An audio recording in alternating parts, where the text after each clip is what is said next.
Service of summons. आता आले main part कडे आपण. Service of summons. ठीक आहे. तर delivery of summons by court. किती प्रकारचे समन्स सर्व्हिस होतात मॅडम सांगा बरं. बाय दी कोर्ट होते. ठीक आहे.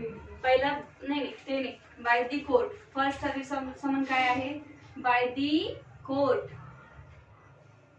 ठीक आहे. दुसरी काय आहे? By the plaintiff. हमदस्त बाय हँड. तिसरं काय आहे? आलाच नाही तर काय होईल? अफिक्स करेल सबस्टिट्यूट सर्व्हिस. ठीक आहे की नाही? सबस्टिट्यूट करेल सर्व्हिस. अजून आहे समोर, आपण बघूया. स्पेशल केस पण आहे. ठीक आहे की नाही? सर्व्हिसिंग स्पेशल केस काय असते मॅडम? अजून एक पाहिजे. समन्सच्या जागी कोणी जर रेप्युटेड आणि पर्सन असेल तर त्याला लेटर पाठवतात. ते जॉबच्या इथं पाठवतात ते माहिती आहे. सिव्हिल सर्वंट हा, civil असेल, servant आर्मी असेल. नेव्ही एअरफोर्सचे असतील, ह्या स्पेशल केसेस मध्ये एसीबी मध्ये जास्त, एसीबीच्या मॅटर मध्ये हे जास्त रेप्युटेड लोक असतात ते. Reputed लोकं. तर त्यांना समन्स न पाठवता काय करतात? लेटर पाठवतं. कोर्ट काय करतं? पत्र पाठवतं. आणि पत्रामध्ये हेच मेन्शन असतं समन्स म्हणजे जे आहे ते. पण एक रेप्युटेशन मेंटेन करण्यासाठी पत्र पाठवतं. सो बघूया. Delivery of summons by court. आता पहिली आहे बाय कोर्ट. बाय कोर्ट म्हणजे काय? आता कोर्ट कसं पाठवणार service of summons? Where the dependent resides within the jurisdiction of the court in which the suit is instituted. हे बघा, ही लाईन थोडी लक्षात घ्या कारण याला पुढे एक एक्सेप्शन आहे. ज्या कोर्टाच्या ज्युरिसडिक्शन मध्ये कोण राहत आहे? डिपेंडंट राहत आहे. तिथे त्याबद्दलच हा पोर्शन बोलतो. or has an agent resident within that jurisdiction who is empowered to accept the service of summons. त्या डिपेंडेंटला एक तर पाठवेल, पण हे कोर्टाबद्दल बोलतोय परत लक्षात घ्यायचं की ज्या कोर्टाच्या ज्युरिसडिक्शन मध्ये आहे ना तोच कोर्ट डायरेक्टली समन्स पाठवणार आहे. एक तर डिपेंडेंटला पाठवेल. डिपेंडेंटची खूप मोठी फॅक्टरी आहे तिथे, काहीतरी सूट दाखल केला त्याच्यामध्ये तो कोणी तर डिपेंडेंटला पाठवेल. डिपेंडेंटचं पाठवल्यानंतर काय होईल? डिपेंडेंट हजर नसेल तर त्याच्या एजंटवर समन्स सर्व होईल. ठीक आहे. Residing within that jurisdiction who is empowered and accept the service of summons, the summons shall unless the court otherwise direct. जसं कोर्टाने जसपर्यंत डायरेक्शन देणार नाही त्याचप्रमाणे तो ऑफिसर पाठवेल. Be delivered or sent either to the proper officer to be served by him or one of his subordinates or to such a courier service as are approved by the court. बघा, एकतर ज्या कोर्टाने ज्या ऑफिसरला सांगितलं की तुम्ही summons सर्व करा तो ऑफिसर समन्स सर्व करेल. ठीक आहे. बेलीफ असू शकतो, कोणी असू शकतो, किंवा त्या ऑफिसरनी कुठला तरी अजून त्याला एक खालचं सबऑर्डिनेट ऑफिसर म्हणजे एक मेड माणूस आहे तो सगळ्यांना समन्स सर्व करा म्हणून सांगतो काम त्याच्या हाताखालचा करेल. पहिले तर कोर्ट ऑर्डर देईल ऑफिसरला. ऑफिसर काय करेल? खालच्या ऑफिसरला सबऑर्डिनेट ऑफिसरला काय करेल? ऑर्डर देईल. मग त्याच्यानंतर डायरेक्टली जाणं तिथे शक्य नसेल, तेवढा वेळ नसेल त्यांच्याकडे कोर्टाकडे, तर कुरिअर सर्व्हिस करू शकतं. म्हणजे काय? बाय पोस्ट, बाय कुरिअर, जे काय असेल ते अवेलेबल त्या प्रकारे समन्स तुम्ही कोर्ट तुम्हाला पाठवू शकतं. The proper officer may be an officer of a court other than that in which the suit is instituted. बघा काय म्हटलं? The proper officer may be an officer of a court other than that in which the suit is instituted, and where he is such an officer, the summons may be sent to him in such a manner as the court may direct. इथे म्हटलं आहे की officer जो आहे तो त्याच कोर्टाचा पहिल्याच सांगितलं, पण दुसऱ्याच्या सांगितलं तो त्या कोर्टाचा जरी ऑफिसर नसेल तरी तो समन्स सर्व करू शकतो. पण ज्या कोर्टाच्या ज्युरिसडिक्शन मध्ये येते, ज्या कोर्टाने समन्स काढलाय त्याच्या डायरेक्शन कळलं. जर ऑफिसर दुसऱ्या कोर्टात, इकडे एक जेएमएफसी आहे तिकडे एक जेएमएफसी आहे, या कोर्टाचा ऑफिसर सुद्धा त्या कोर्टाचा समन्स सर्व करतो, या कोर्टाचा बेलीफ सुद्धा जातो तिकडे, पण ज्यांनी समन्स काढला त्याचे आदेश त्याला मानावे लागेल. ठीक आहे. The service of summons may be made by delivering or transmitting a copy thereof a registered post acknowledgement RPAD. ठीक आहे की नाही? तर हे RPAD सुद्धा आपण समन्स पाठवू शकतो. Addressed to the dependent of his agent empowered to accept the service or by speed post or by a courier service as are approved by the High Court or by the court referred to in Sub-Rule 1 or by any other means transmission of documents including a fax message or electronic mail service provided by the rules made by the High Court. बघा मग आता हे RPAD पाठवू शकता तुम्ही, mail message करू शकता. आजकाल मेल जसं 2002 ची अमेंडमेंट आलेली आहे ना इलेक्ट्रॉनिकची, तसं पाठवू शकतो. ते तसं पण पाठवू शकता. किंवा मग ज्या कोर्टाचं ओरिजिनल ज्युरिस्डिक्शन आहे ते आपल्या रूल 1 मध्ये जो कोर्ट दिलेला आहे ना त्या कोर्टाने जसे आदेश दिले तुम्ही तशा प्रकारे पाठवू शकता. किंवा हायकोर्टाचे जे रूल्स आहे तुम्ही त्या प्रकारे पाठवू शकता. ठीक आहे. Provided that the service of someone under this sub-rule shall be made at the expenses of the plaintiff, but this is not a criminal matter, so plaintiff या सगळ्या समन्सच्या खर्चाचा पैसा कोर्टाला देणार आहे. ठीक आहे. प्लेंटिफला आधीच पैसे पेड करावे लागतात. Notwithstanding anything contained in sub-rule 1, पण रूल 1 मध्ये काहीही सांगितलं असेल तरी, कुठल्या रूल 9 च्या सब रूल 1 मध्ये काहीही सांगितलं असेल तरी, where a defendant resides outside the jurisdiction of the court in which the suit is instituted. आता रूल 1 काय म्हणत होता, सब रूल 1 काय म्हणतो 9 च्या इन ज्युरिस्डिक्शन मध्ये राहत असेल तो कोर्टाची प्रोसिडिंग, त्या कोर्टाची प्रोसिडिंग सांगत होता काय की त्या कोर्टाने कसा समन्स पाठवायचा. पण इथे ज्युरिस्डिक्शन मध्ये येत नाही आता, डिफेंडंट आउटसाइड आहे. And the court direct that the service of summons on the defendant may be made by such a mode of service of summons as referred in sub-rule 3, except by registered post acknowledgement due. The provisions of rule section rule 21 shall not apply. बघा हे काय म्हणत आहे की जर असं याच्यामध्ये येत नसेल तर RPAD नी नाही पाठवायचा आणि त्याच्यावर रूल 21 चे जे आहे ते सुद्धा रूल अप्लाय होणार नाही. ठीक आहे. लगेच रूल 21 पाहून घ्यायचा आहे. काढा page 21. Service of summons where dependent resides within the jurisdiction of another court. A summons may be sailed by the court by which it is issued, whether within or without the state, either by one of its officer, एक तर officer जाईल, other state मध्ये असेल तर पहिला, ठीक आहे, or by post or by such a courier service as may be approved by the High Court by fax message or by electronic mail service or by any other means as may be provided by the rules made by the High Court to any court not being the High Court having a jurisdiction in the place where the defendant resides.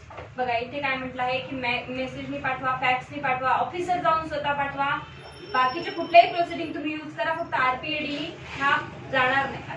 Rule 9 sub rule 5 हे बघा आतापर्यंत जे पाहिलं ना आपण 9 पर्यंत हे directly होतं, विटनेसला समन्स पाठवणे त्यांनी हजर, डिपेंडंटला समन्स पाठवणे त्यांनी हजर होणे. 9 पासून चाललेली ऍक्च्युअल प्रोसिजर, कोर्टाने समन्स कसा पाठवायचा, कुठल्या पद्धतीने पाठवायचा हे रूल 9 सांगते. ठीक आहे. तर रूल 9 परत सांगते सब रूल 5 मध्ये, when acknowledgement or any other receipt purporting to be signed by the defendant or his agent is received by the court or postal article containing the summons is received back by the court with the endorsement purporting to have been made by the postal employee or by any person authorized by the courier service to the effect that the defendant or his agent had refused to take delivery of the postal article containing the summons or had refused to accept the summons by any other means specified in sub-rule 3. When tendered or transmitted to him, the court issuing the summons shall declare that summons had been duly served on the defendant. Rule 9 चा सब rule 5 म्हणतो की जेव्हाही कोर्टाकडे acknowledgement येणार आहे, जो कोणी घेऊन गेला, पोस्टल एम्प्लॉई घेऊन गेला किंवा बेलीफ घेऊन गेला, कोणीही घेऊन जाऊ, त्याच्यानंतर काहीतरी रिपोर्ट येईल ना कोर्टाकडे, एक समन्स झाला, त्याने घेतला नाही घेतला, ऍक्सेप्ट केला, वॉट एव्हर, तर ही जे एक्नॉलेजमेंट जेव्हा कोर्टाकडे घेऊन येणार आहे तेव्हा एकतर काय म्हणेल, डिपेंडंटनी समन्स घेतला असं, ठीक आहे की नाही, आता 30 दिवस सुरू झाले तुमचे, पण डिपेंडंट काय म्हणतो मी घेणार नाही समन्स, तरी पण 30 दिवस सुरू होणार. हो, कारण त्याला नॉलेज झालंय ना, कारण त्याला माहित झालं तो रिफ्यूज करतोय, तर याला डीम टू बी ऍक्सेप्ट मानला जाईल आणि dim to be serve summons असं मानलं जाईल. समन्स डीम्ड सर्व असं लिहिलं जातं तिथे ऑर्डर, तर समन्स सर्व झाला असं मानलं जाईल. तुम्ही घेत नसाल त्याला कोर्ट काय करेल, हा तुम्ही मिळाला नाही, तुम्हालाच माहिती नाही स्वतः की समन्स आला होता घरी, that's a different matter. But तुम्ही स्वतःहूनच नाकारताय तर तेव्हा काय होणार आहे, कोर्ट तुम्हाला म्हणेल की आता तुम्ही समन्स सर्व झालेला आहे, तुम्हाला मिळालेला आहे, असंच कोर्ट समजणार आहे. बघा, court issuing the summons shall be declared that the summons had been duly served on the defendant. Last line वाचते, ठीक आहे, डिक्लेअर करून टाकेल कोर्ट की समन्स त्याला मिळालाय. चला, प्रोव्हाइडो दिला येते, पण म्हणताय की हे जरी वरचं सांगितलंय provided that where the summons was properly addressed summons मध्ये प्रॉपरली ऍड्रेस टाकला होता, ठीक आहे की नाही. Prepaid and duly send by registered post acknowledgement due, acknowledgement पोस्टाची फीजही भरली होती.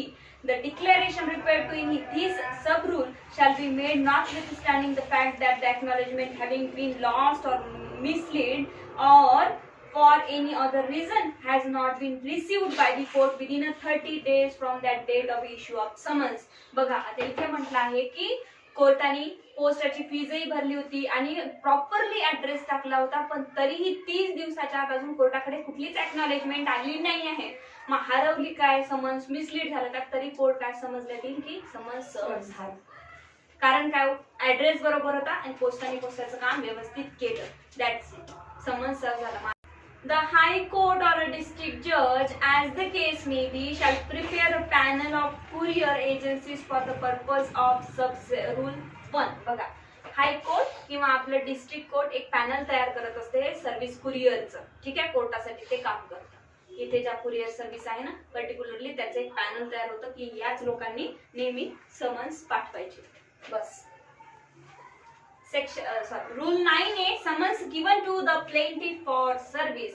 आता हे काय रूल 9 काय मॅडम, बाय हँड डायरेक्ट आपण प्लेंटिफला समन्स देऊन टाकतोय कोर्ट की हे घे बाबा तूच नेऊन दे. तो काय म्हणतो, सर माझ्या घराजवळच राहतो, कशाला पोस्टाने पाठवता, महिना लावता, मी चाललो घरी संध्याकाळी नेऊन देतो, ठीक आहे की नाही, माझा भाऊच आहे, मी स्वतःच देतो, टाइम सेव्हिंग, ठीक आहे की नाही, time saving. The court may, in addition to the service of summons under Rule 9, on the application of the plaintiff for the issue of summons for the appearance of the defendant, permit such a plaintiff to effect the service of such a summons on such a defendant and shall in such a case deliver the summons to such a plaintiff for service. CPC इतकंच म्हणतं, आपल्या district कोर्टाचे किंवा हायकोर्टाचे जे panels आहेत ते rule ठरवतात की बेलिकनी जायचं नाही जायचं वगैरे, ठीक आहे. काय प्रॉब्लेम पुढे क्रिएट होईल आणि बेलिक पाठवतात. CPC मध्ये असं काही नाही, सरळ प्लेंटिफ जाणार आणि समन्स देणार. The service of such a summons shall be effected by or on the behalf of such a plaintiff by delivering or tendering to the defendant personally a copy thereof signed by the judge or such officer of the court as he may appoint in his behalf and sealed with the seal of the court or by such a mode of service as if referred in sub rule 3 of rule 9. बघा इथे काय म्हटलंय, जो काही प्लेंटिफला तुम्ही summons देत आहे त्याच्यावर ऑफिसरची साइन, सील आणि कोर्टाचा सील लागते, ठीक आहे. The provision of Rule 16 and 18 shall apply to the summons personally served under this rule as if the person effecting service were a serving officer. जो कोणीही प्लेंटिफ समन्स घेऊन जातो आहे ना त्याला सर्व्हिस ऑफिसरच असं समजा, कळलं का. म्हणजे तो स्वतः जरी आपल्या केसचा प्लेंट घेऊन गेला असेल तर त्याला एक सर्व्हिंग ऑफिसर आलाय असं समजा. If such a summons when tendered is refused, summons घेत नाही, आता बघा इथे प्रोसिजर आहे. or if the person served refused to sign an acknowledgement of service or for any reason such a summons cannot be served personally, the court shall on the application of the party reissue such a summons to be served by the court in the same manner as a summons to the defendant. बघा काय करेल मग आता court रिइश्यू करेल आणि मग ते ऑफिसरच्या हाताने पाठवेल, ते याच्या हाताने पाठवणार. ती प्रोसिजर इथं आहे, तो होऊ शकते. कोर्टात माहितीच असतं की घेत नाही, त्याच्यामुळे हीच प्रोसिजर आपण डायरेक्टली अप्लाय करतो. स्टार्टिंगला प्रोसिजर ती अप्लाय करत नाही. सो मोड ऑफ सर्व्हिस, ठीक आहे. 10 मध्ये पद्धत काय आता सर्व्हिस करण्याची. Service of the summons shall be made by delivering or tendering a copy thereof signed by the judge or such officer as he appoints in his behalf and sealed with the seal of the court. Simple आहे पद्धत काय, ऑफिसरची sign, जजची sign आणि seal पाहिजे, that's it. 11 service on a several defendant. एक नाही आहे डिफेंडंट, काय हो जास्त आहे, 2, 3, 4 वगैरे आहे, तर त्यांच्यावर कसं करायचं. एकाला समन्स पाठवायचं का मग तो सांगेल का नाही, तर प्रत्येक डिफेंडंटला त्यांनी जरी म्हटलं नाही मी याला सांगतो भाऊ आहे माझा, नो मॅटर, ठीक आहे की नाही, काही नाही करणार, कोर्ट प्रत्येकाला समन्स पाठवणार. So say as otherwise prescribed where there are more defendant than one service of the summons shall be made on each defendant. जज कडे ही ऑप्शन नाही आहे. CPC काय म्हणतं, shall be made on each defendant. Okay, तर हे असे points पकडून ठेवायचे, त्याच्याशिवाय प्रिलिम्स मध्ये काहीही विचारत नाही. चला कुठल्याही एक्झाम मध्ये जर असेल तर लॉ ऑफिसरचे सो, APPचे सो, डिस्ट्रिक्ट जजचे सो, JMFCचे. असेच पॉईंट पकडायचे, कारण दुसरं काही विचारण्यासारखं नाही. हे महत्वाचे आहे की शल be made on each dependent. मग सेव्हरल डिपेंडंट असेल तर खाली ऑप्शन येतात कशी पाठवायची, एका डिपेंडंटला, 2 डिपेंडंटला, किंवा मग असे येतं स्टार्टिंगचे 2 डिपेंडंट पाठवायचे, नंतरचे सोडून द्यायचे. नाही, इच डिपेंडंटला समज तुम्हाला पाठवायचं आहे. So rule 12, service to be on dependent in person when practicable or on his agent. बघा, आता सर्व्हिस डिपेंडंटला जेव्हा समन्स पाठवतो तर त्याला पर्सनली पाठवायचं की त्याच्या एजंटला पाठवायचं, आणि पाठवायचं तर केव्हा पाठवायचा. Whenever it is practicable, service shall be made on the dependent in person unless he has an agent empowered to accept service, in which case service on such agent shall be sufficient. जर तिथे असं असेल की in person देणे ही काही गरज नाही तर तुम्ही जर डिपेंडंट असेल तुमच्या एजंटला देऊ शकता, ठीक आहे की नाही. पण एजंट नसेल तर तुम्हाला मग पर्सनल सर्व करावं. 13, service on agent by whom dependent carries on a business. बघा काय म्हटलं आहे, in a suit relating to any business or work against a person who does not reside within the local limits of the jurisdiction of the court. अशा ठिकाणी त्याचा business आहे की तो लोकल ज्युरिस्डिक्शन मध्ये येत नाही. Court from which summons is issued service on any manager or agent who at the time of service personally carries on such a business or work for such a person within such a limit shall be deemed to good service. बघा, तुमच्या jurisdiction मध्ये जरी तो work करत असेल पण तो राहत नाहीये, कोण मेन जो डिपेंडंट आहे तो जो ज्युरिस्डिक्शन मध्ये त्याचा एजंट राहत असेल तो त्या एजंटवर समन्स पाठवा. ठीक आहे. For the purpose of this rule, आता समजा एक उदाहरण देते तुम्हाला एजंटचं. LICचं इथे भरपूर सारे एजंट आहे, पण LICचं ऑफिस कुठे आहे, मुंबईमध्ये आहे. मग तुम्ही जो एजंट इथे आहे त्याला सर्व्हिस समन्स करू शकता. For the purpose of this rule, the master of ship shall be deemed to be the agent of the owner or carrier. बघा काय म्हटलं, एका शिपचा आहे, जहाज आहे, त्याचा मास्टरला काय समजलं जाईल, ओनर, आणि त्याला सर्व्हिस ऑफ समन्स होईल. किती वाजले? थांबायचं पहिला दिवस. ऑर्डर राहून जाईल. फास्ट घेतलं काय असतं, मला वाटलं सगळं फास्ट सोपं आहे. ठीक आहे, नाही समजलं तर विचारायचं. नाही